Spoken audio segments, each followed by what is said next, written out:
سب سے پہلے 22 رجب کے کنڈوں پر اہل سنت کا موقف یہ ہے کہ یہ محض ایک فاتحہ ہے، اور فاتحہ کرنے کے لیے کسی دن کی، کسی وقت کی، کسی تاریخ کی کوئی قید نہیں ہے۔ آپ جب چاہیں جس بزرگ کے لیے چاہیں فاتحہ پڑھ سکیں۔ یہی اہل سنت کا موقف ہے، یہ ایصال ثواب ہے،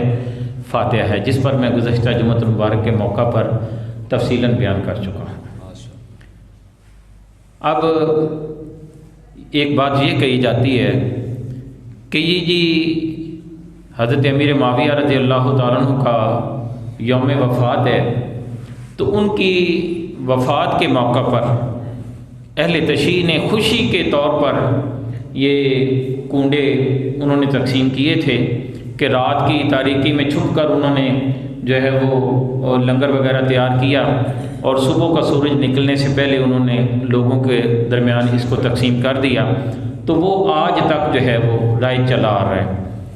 اہل سنت کا ایسا کوئی معمول نہیں ہے، نہ ہم نے کبھی اس کو بیان کیا، نہ ہم اس کی پابندی کرتے ہیں کہ یہ جو کنڈے کا ختم ہے اس کا لنگر فقط رات کو تیار کیا جائے، صبح سورج نکلنے سے پہلے اس کو تقسیم کر دیا جائے، اور نہ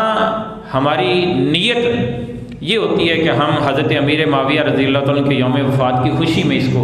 منا رہے ہیں، تو استغفر اللہ، ہماری کوئی ایسی نیت نہیں ہوتی۔ اور بے شک نیتوں کا جو ہے وہ دار و مدار، اعمال کا دار و مدار جو ہے وہ نیتوں پر ہے۔ چونکہ فاتحہ خوانی کا عمل ہم کرتے ہیں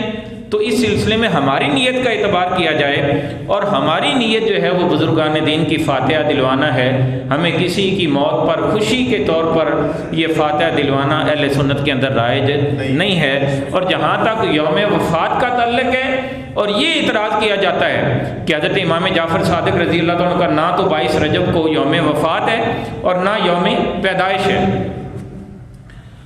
تو اسی سلسلے میں یہ عرض ہے کہ اگر حضرت امام جعفر صادق کا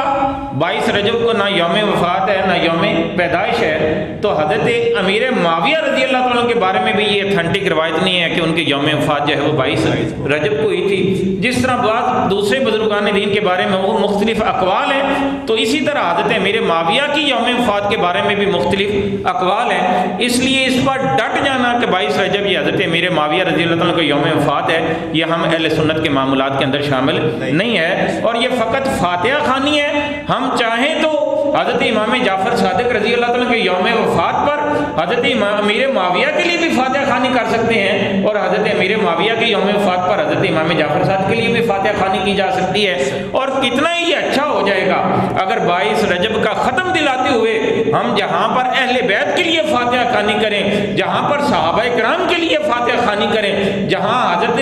امام جعفر صادق کے لیے فاتحہ خوانی کریں، تو وہاں پر ہم دعا میں حضرت امیر معاویہ کے لیے بھی فاتحہ خوانی کرتے ہیں۔ تو اس وجہ سے اس کو باعث نزاع بنانا اور اس کو روکنا، میں نے گزشتہ جمعۃ المبارک پر اس کو تفصیلاً بیان کر دیا تھا کہ یہ جتنے بھی ختم ہیں، نہ تو یہ واجب ہے اور نہ یہ حرام ہے۔ ان کو حرام جاننا یہ بھی دین سے تجاوز ہے، اور ان کو جو ہے وہ واجب یا فرض کا درجہ دینا یہ بھی دین اور شریعت کے اندر جو ہے وہ تجاوز ہے، اور یہ افراط و تفریط ہے۔ نہ تو ہم کسی ختم کو فرض یا واجب کہتے ہیں، کوئی دلا لے تو اس کو ثواب ہے، کوئی نہ دلاوے تو اس کو گناہ نہیں ہے۔ اسی طرح اگر اس کو ہم حرام کہیں، ناجائز کہیں، تو پھر اس پر دلیل ڈھونڈنی پڑے گی کہ اس کے حرام اور ناجائز ہونے کی کیا وجہ ہے۔ تو اگر ہمیں حرام اور ناجائز ہونے پر کوئی دلیل نہیں ملتی، تو اس وقت تک ہم اس کے جواز کا ہی فتویٰ دیں گے۔